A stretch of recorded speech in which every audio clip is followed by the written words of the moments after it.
साल 2007 ODI world cup के बीच Jamaica के पेगासस होटल में Pakistani head coach Bob Woolmer की रूम नंबर 374 में संदिग्ध अवस्था में लाश पाई जाती है।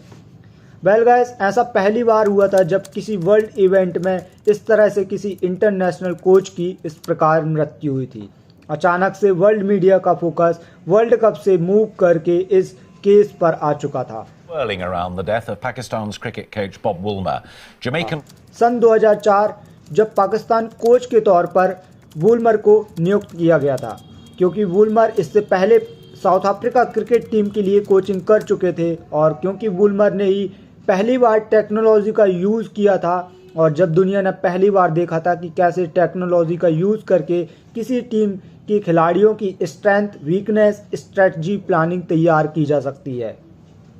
जिससे पाकिस्तानी टीम को काफ़ी फ़ायदा हुआ। और 2007 West Indies ODI world cup, जहां पे 12 टीमें हिस्सा ले रही थी, पाकिस्तान अपना पहला मैच मेजबान वेस्ट इंडीज के साथ खेल रहा था, जिसमें पाकिस्तान को करारी हार का सामना करना पड़ा। पाकिस्तान का अगला मैच 17 मार्च 2007 को आयरलैंड जैसी छोटी टीम से खेला जाने वाला था और पाक टीम को वर्ल्ड कप में बने रहने के लिए ये मैच हर हाल में जीतना जरूरी था। लेकिन ठीक एक शाम पहले यानी 16 मार्च शाम 7:30 बजे पाकिस्तानी खिलाड़ियों के द्वारा पाकिस्तान की टीम में एक पार्टी को ऑर्गेनाइज किया जाता है, जिसे प्री मैच पार्टी सेलिब्रेशन का नाम दिया जाता है, जिसमें पाकिस्तानी खिलाड़ी, पाकिस्तानी जर्नलिस्ट और पाकिस्तान के कुछ वीआईपी शामिल होते हैं, जिसको लेकर बॉब वुलमर काफ़ी नाराज़गी जाहिर करते हैं और उनका मानना था कि पाकिस्तानी खिलाड़ियों को मैच से ठीक एक दिन पहले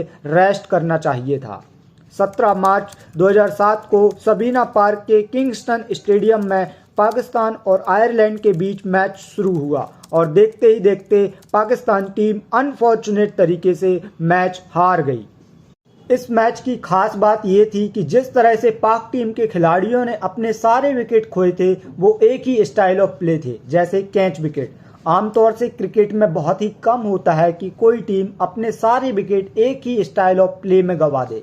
इसके साथ एक बात कंफर्म हो चुकी थी कि पाकिस्तान टीम इस वर्ल्ड कप से बाहर हो गई है। उनका आखिरी और औपचारिक मैच बचा था, जो जिम्बाब्वे से खेला जाने वाला था। मैच के बाद बॉब वुलमर ने मीडिया से बातचीत करते हुए बोला, शायद अभी मुझे नींद की ज़रूरत है। ये शायद उनकी लाइफ का आखिरी रेस्ट होने वाला था।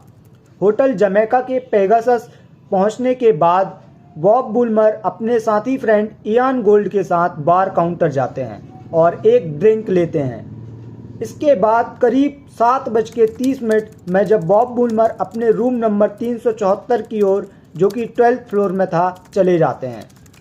रात 8 बजे करीब रूम सर्विस के थ्रू कुछ खाना ऑर्डर करने के बाद वो उस रात पूरी रात नहीं सोते हैं। रात करीब 3:17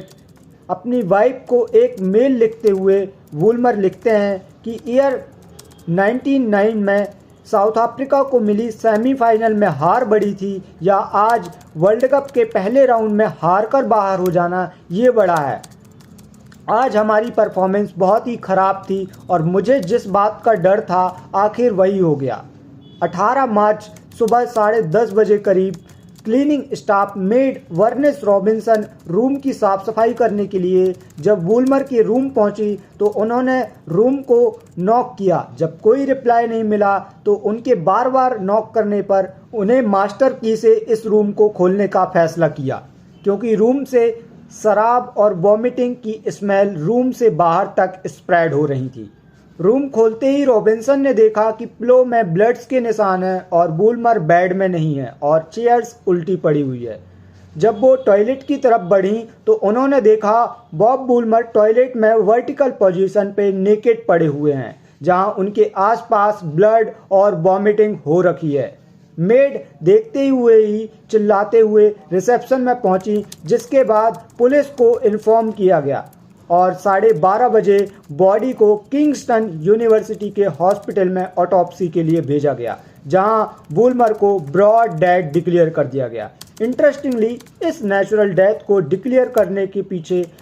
वुलमर की डायबिटिक प्रॉब्लम बताई थी और उन्हें एक हार्ट अटैक आया था। इस केस को इन्वेस्टिगेट करने के लिए जमैका के डिप्टी कमिश्नर मार्क सील्ड को अपॉइंट किया जाता है और मार्क सील्ड आते ही इसे नेचुरल डेथ से मर्डर बता देते हैं और इसमें सट्टा बाजार, माफिया और कुछ लोकल जमैकन गैंगस्टर को भी लेकर रिमांड में पूछताछ की जा रही थी। वर्ल्ड मीडिया का फोकस इससे मूव करके वुल्मर मर्डर केस में शिफ्ट हो चुका था और इसकी वजह बिल्कुल क्लियर भी थी क्योंकि बॉब वुल्मर इस वर्ल्ड कप के बाद उनका एज कोच टेन्योर कंप्लीट होने वाला था, जिसके बाद वो अपनी प्रोफेशनल और पर्सनल लाइफ के ऊपर एक ऑटोबायोग्राफी लिखने वाले थे जिसमें कुछ फिक्सिंग से जुड़े सारे सीक्रेट और कुछ खिलाड़ियों के नाम भी रिवील हो सकते थे जिससे कि खिलाड़ियों पर गाज गिर सकती थी। वो नाम रिवील हों उससे पहले उन्हें मार दिया गया। ये तो श्योर था कि पाकिस्तान टीम का शामिल होना लाजमी था।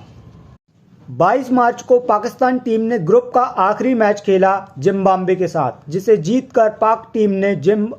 बॉब वुल्मर को डेडिकेट किया। 24 मार्च 2007 को मार्क सील्ड, जो इस केस को इन्वेस्टिगेट कर रहे थे,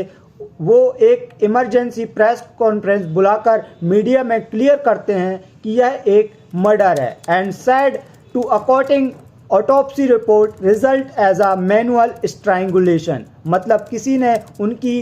गला दबाकर हत्या की है। और कुछ सीसीटीवी फुटेज के आधार पर उस रात 2 सस्पेक्टेड को देखा गया था, जिसके बाद इन्वेस्टिंग टीम को माउंट एगो बे भेजा गया, जहां पे वुल्मर की डेथ के बाद जिस आयरलैंड में पाकिस्तान टीम को स्टे दिया गया था और पाकिस्तान टीम उस दिन पाकिस्तान के लिए रवाना होने वाली थी, लेकिन पाक टीम निकलती उससे पहले पाकिस्तान के कप्तान इंजमाम उल हक, असिस्टेंट कोच मुश्ताक अहमद और टीम मैनेजर तलत को रोक लिया जाता है और पूछताछ के लिए बुलाया जाता है, जिसमें तलत को पाक टीम के मैनेजर थे जो उन्हें वुल्मर की हत्या के बाद फर्जी नाम बताकर 12th फ्लोर से 17th फ्लोर में रूम चेंज कर लिया था और मुश्ताक अहमद से उनकी नाक में लगे चोट के बारे में पूछा जाता है, जिसमें उन्होंने पुलिस को बताया ये चोट उन्हें प्रैक्टिस के दौरान लगी थी। और कप्तान इंजमाम से पूछा जाता है कि आप उस रात कहाँ थे, 12th फ्लोर में क्यों गए थे, क्योंकि सीसीटीवी फुटेज के आधार पर जिन 2 शख्स को देखा गया था उसमें से एक शख्स की हाइट और पर्सनालिटी इंजमाम से कहीं ना कहीं मैच कर रही थी, बट इंजमाम ने इन आरोपों को खारिज करते हुए बताया कि मैं उस रात रूम से बाहर ही नहीं आया था। इस पूछताछ के बाद इन तीनों को पाकिस्तान जाने की अनुमति दे दी जाती है। बॉब ने अपनी वाइफ को लिखे मेल में जिस बात को लेकर डर दिखाया था उसे कहीं ना कहीं मैच फिक्सिंग से जोड़कर देखा जाने लगा था, क्योंकि मैच फिक्सिंग से जुड़े सारे सीक्रेट उन्हें पता थे। और आयरलैंड के साथ जो मैच हुआ था कि आयरलैंड जैसी छोटी टीम के सामने पाकिस्तानी जैसी मजबूत टीम कैसे हार गई, या कोई पाकिस्तान टीम का शख्स या मैनेजमेंट में था जो मैच फिक्स करवा रहा था। और इस बात की जानकारी शायद पाकिस्तान आयरलैंड मैच के बाद बॉब वुल्मर को पता चल गई थी, जिससे पाकिस्तान के काफ़ी सारे सीक्रेट सामने आ सकते थे। इस इन्वेस्टिगेशन के 15-20 दिन बीते ही थे कि अचानक मार्क सील्ड के तेवर बदल जाते हैं और सडनली जमैकन पुलिस की तरफ से एक बात बोली जाने लगी कि यह एक नेचुरल डेथ है जिसकी वजह हार्ट अटैक है। फिर इस नेचुरल डेथ की थ्योरी को साफ करने के लिए रॉन्ग ऑटोप्सी रिपोर्ट का हवाला दिया जाता है और बताया जाता है कि किस तरह जिस वक्त किंगस्टन यूनिवर्सिटी के हॉस्पिटल में वुल्मर की ऑटोप्सी हुई थी, उनके ऑटोप्सी पैथोलॉजिस्ट को घंटों होने वाली ऑटोप्सी को वो मात्र 20 मिनट में कैसे कर देते हैं। और ज़्यादातर रिपोर्टों में ये पैथोलॉजिस्ट ये क्लासीफाई नहीं कर पाते हैं कि यह एक मर्डर है या नहीं। इसके बाद नॉर्थ अमेरिका, एशिया, यूरोप, इन तीनों कॉन्टिनेंट ने मिलकर इस केस को इन्वेस्टिगेट किया और जहां पर 400 अलग अलग लोगों से पूछताछ की गई, लेकिन इन्वेस्टिगेशन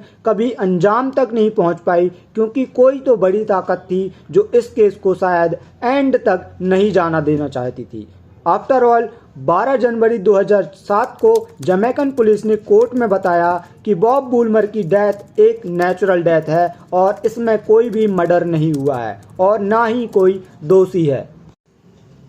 इस केस को जमैकन पुलिस ने जिस तरह से पहले मर्डर बताकर फिर नेचुरल डेथ की थ्योरी को साबित किया था, उससे कहीं न कहीं ये साफ था कि जमैका और वेस्ट इंडीज नहीं चाहता था कि उनकी रेपुटेशन खराब हो जाए, क्योंकि यदि ये साबित हो जाता कि किस तरह से वर्ल्ड कप के अंदर इतनी कड़ी सुरक्षा में एक इंटरनेशनल कोच का इस तरह से मर्डर हो गया, तो वेस्ट इंडीज को आने वाले वर्ल्ड कप इवेंट से बैन कर दिया जाता। इस तरह से इंटरनेशनल कोच की मौत आज तक मिस्ट्री बनकर रह गई है। आई होप आपको ये वीडियो पसंद आई होगी। मिलता हूँ अगली वीडियो में, जब तक अपना और अपनों का ख्याल रखिए। देखते रहिए सचिन शो।